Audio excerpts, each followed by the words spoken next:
ஜெபங்களுக்கு பதில் பெறுவதற்கான 5 ரகசியங்கள். 1. விசுவாசத்தோடு ஜெபியுங்கள்.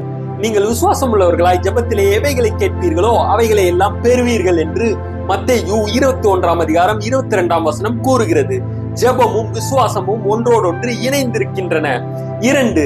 தேவனுடைய சித்தத்தின்படி ஜெபியுங்கள்.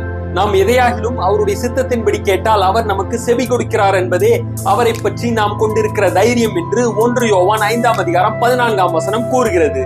அவர் வாக்களித்ததை விசுவாசத்தோட கேட்கும் போது நிச்சயமாக பெறுவோம். 3. தூய இருதயத்தோடு ஜெபியுங்கள்.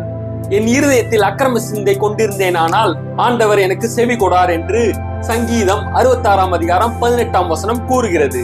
எந்த பாவத்தையும் பிடித்துக் கொண்டிருந்தால் கர்த்தர் நம் ஜெபத்திற்கு செவி கொடுக்க மாட்டார். ஆனால் மனம் திரும்பிய இருதயத்தின் ஜெபம் எப்பொழுதும் ஏற்றுக்கொள்ளப்படுகிறது. 4. உறுதியுடன் பொறுமையுடன் ஜெபியுங்கள்.